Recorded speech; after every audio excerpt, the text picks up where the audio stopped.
What's up, ladies and gentlemen? NoZoupForYou here, and today we have a ship that kind of snuck up on me. We've got a review today of the Tier 7 Premium Russian Battleship Poltava. And some of you might not even be aware of this ship's existence, but it's here. I have it. We're going to review it. I'm going to tell you if it's worth it. I'm going to give you some stats. I'm going to tell you what I think, and then I'm going to send you on your way to make your own decision. And for some of you, you might be highly interested in this ship. For some of you, you might not. I'm just going to warn you ahead of time. That would be a forewarning, I guess. This ship is not your typical Russian battleship. If you're expecting one thing, this might not be what you're expecting. So we'll get to that here in a little bit. First, I'm going to give you some stats on the Poltava. For survivability, the Poltava has 59,100 hit points. That's not too bad. It is a Tier 7 battleship, so I wouldn't expect much more than that, and still I think 60,000 is pretty generous, so no complaints right there. For your artillery, you have 3 turrets with 3 guns, which are 356 millimeters. That's kind of middling for this tier. You've got some battleships with bigger shells like the Hood and the Ashitaka, and you've got some with smaller shells like the Scharnhorst.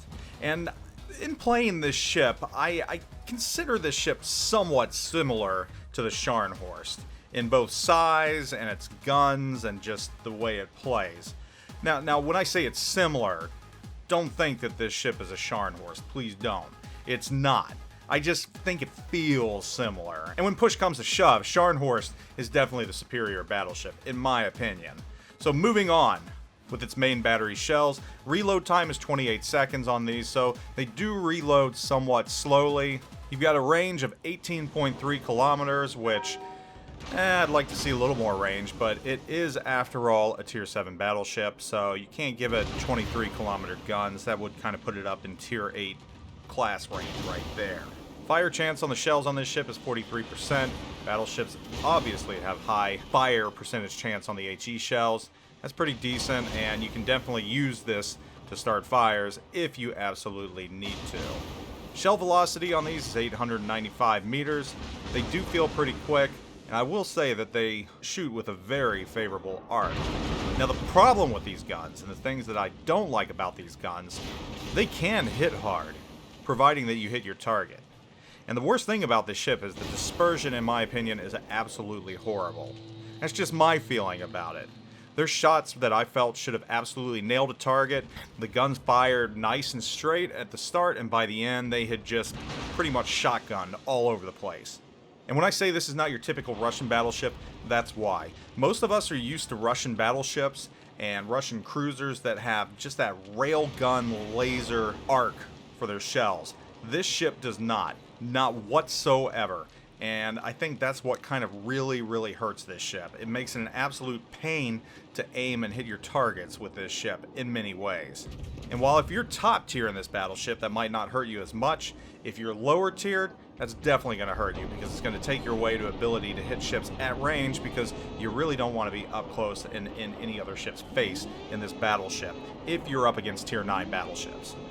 Secondary firing range isn't that bad, 6.3 kilometers with what I've got on here. I think I'm running AFT right now. So, if you get in a gunfight up close, they'll start popping off. Nothing too special right now. Moving on to your anti-aircraft defense capabilities. Out of 100, they're pegged at a 73. Not too bad. You will shoot planes down in this ship. Maneuverability, your top speed is going to be 30.5 knots, and that is with Sierra mics. Turning circle radius is 1,000 meters, and your rudder shift time is 14.8 seconds.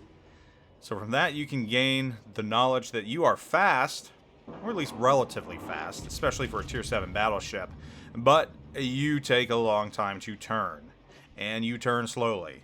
And compounding this is the fact that it really feels that way because you are a very long ship. And talking about being in a long ship, it's just kind of a weird looking ship. Your gun turrets look oversized, your ship's long, but it's very squat. You don't have a high foxhole in the front. It's just kind of an odd looking ship. It almost looks like a cruiser with giant guns. I don't know. Anyhow, it's not the most beautiful ship, but there are more ugly Russian ships out there. Donskoy. Lastly, we come to concealment. When you put Concealment Expert on your captain, you have a detectability range of 12.2 kilometers. not too horrible, so you can definitely work with that. It's not that bad at all. Module-wise, for your upgrades, you have 4 slots. In the 4th slot, you have the option, of course, of Damage Control Mod 2, Propulsion Mod 2, and Steering Gears Mod 2. I put Damage Control Mod 2 on there, and I'm glad I did, because the rounds I've been on fire an awful lot. In the 3 slot, you have the choice of Main Battery Mod 2, Secondary Battery Mod 1, AA Guns Mod 1, and Aiming Systems Mod 1. I put Aiming Systems on there because your dispersion is horrible enough as it is. You might as well give yourself every single advantage that you can on this ship. And then in the 2 slot, you've got what you normally have, your Damage Control, Propulsion, and Steering Gear mods. As far as consumables are concerned, you only have the ability to mount fighter aircraft. Like just about every other battleship in the game, you do have heals as well, and you do have your damage control party. So nothing out of the ordinary there. Some of you might be expecting more upgrades for this ship, but once again, this is a Tier 7 battleship. I know a lot of us haven't been playing Tier 7 lately. It's kind of easy to forget what these ships don't get on them, but that's the way it is. So overall, what are my feelings? What are my thoughts on this battleship? This battleship that happened to wind up in my port, surprisingly, that I just wasn't expecting, and I forgot that it even existed. Well, I mean, it's not a horrible battleship. It's not. But it's not a really great battleship either. The round you're watching right now, I got very lucky, and I wound up at the top of the leaderboard. Actually, I'm kind of surprised I even survived this. I think I survived with just like 1,000 hit points at the very end of the round.